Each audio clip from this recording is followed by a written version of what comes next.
Hello, welcome to this podcast by What's New on the Net.com. It's December 26th, 2021, and in the studio is your favorite host, Saurabh Gaswala, welcoming you to this week's roundup of tech news from around the globe. So let's dive in.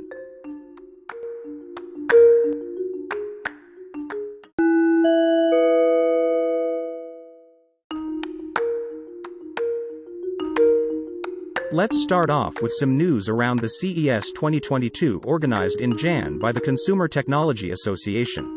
The association found its well-laid plans for the biggest electronic exhibitions in the world unraveling following the widespread of Omnicorn.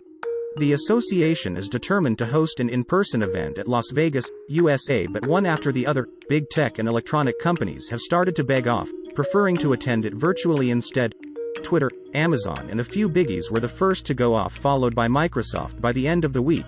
If you don't know, CES is an annual event that showcases cutting-edge technology. The 2022 pre-event announcements hinted at some highly interesting news across some big tech industry areas: virtual reality, smart vehicle tech, and so on. Now, with COVID-19 new variant and attendees vanishing from the real event, one wonders what will happen to the show.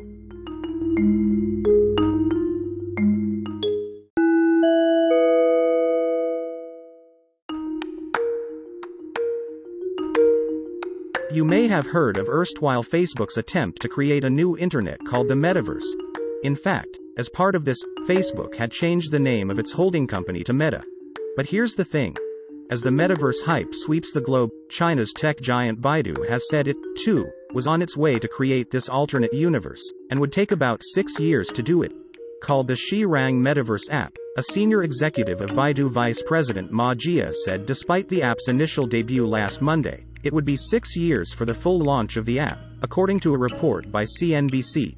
The development of the app started in December 2020. Apparently there are a handful of Chinese companies like Tencent and Alibaba developing the metaverse, in the race with Baidu and of course, Meta.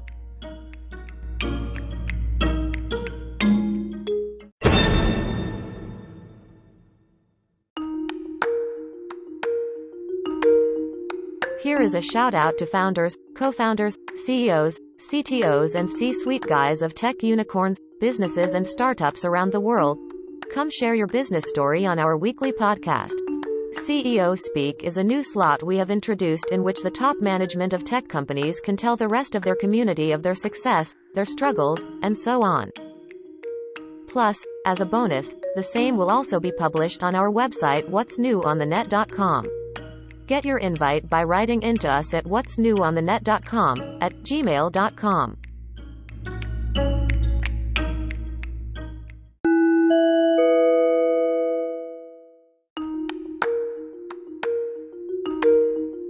What really is happening at Amazon Web Services? Users of this cloud service network reported another outage on Wednesday, making it the third such event after AWS outage that disrupted access to many popular sites earlier this month.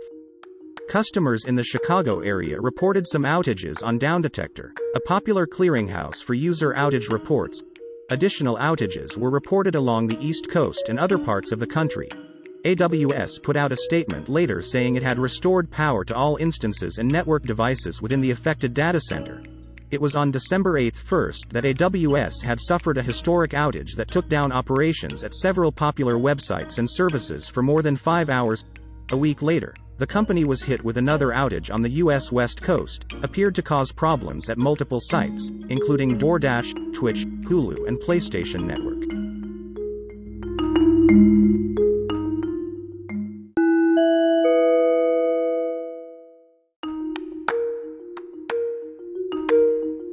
TikTok better than Google. According to last quarter traffic statistics released by Cloudflare, TikTok was the top domain, even beating Google.com. In the same period, September to December of last year, Google had been on the top, while TikTok.com was only ranked 7 or 8.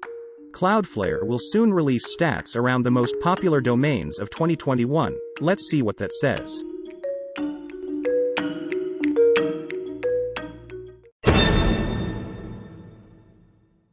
An announcement by the edit team of our website. From January 1, 2022, What's New on the Net.com will publish a new section that will carry news of Web 3.0 on a regular basis. We can no longer ignore the growing interest in Web 3.0, Jack Dorsey's view notwithstanding. Some are calling it the tipping point of a new phase in the web's evolution.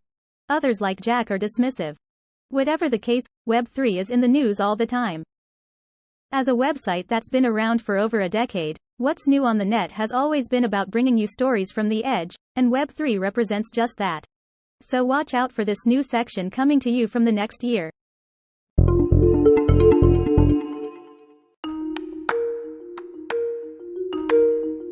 So you heard my colleague just saying that we are now going to give more coverage to Web 3. In that spirit, in our startup segment today I will tell you about Hive. Hive claims to be an innovative and forward-looking decentralized blockchain and Web 3 ecosystem, designed to scale with widespread adoption of the currency and platforms in mind. Thousands of developers are currently working on building social networking experiences, games, financial dApps and other such apps on Hive. This Web 3 ecosystem is built on a delegated proof-of-stake system, and as a result it supports a host of social applications. The Hive blockchain is fast, scalable and feeless, making it the right Web 3 ecosystem for social media networks, games and a host of other applications. I could go on and on here, but would advise you all to go over to what'snewonthenet.com to read up the entire profile of Hive.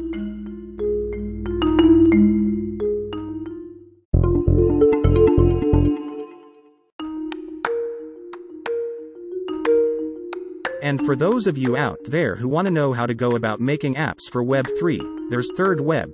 This is a platform for developing Web 3 applications without writing code. It aims to assist artists, creators and businesses to build Web 3 dApps quickly and easily without hiring developers or agencies. Third Web is software for the blockchain.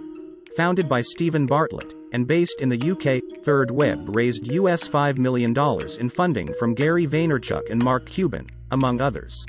This is prestigious for Third Web and demonstrates the faith big pockets have in this type of platform.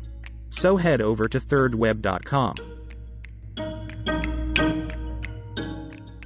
A word of caution. Listeners are strongly advised to do their due diligence before buying or downloading any of the startups featured here. Startup profiles are only for information purposes, and this podcast does not vouch for any of their features. Okay, and with that it's a wrap of this bulletin. This is your host Saurabh Gaswala bidding you adieu. Till my next podcast next Sunday. Wish you good luck and good health. Cheers.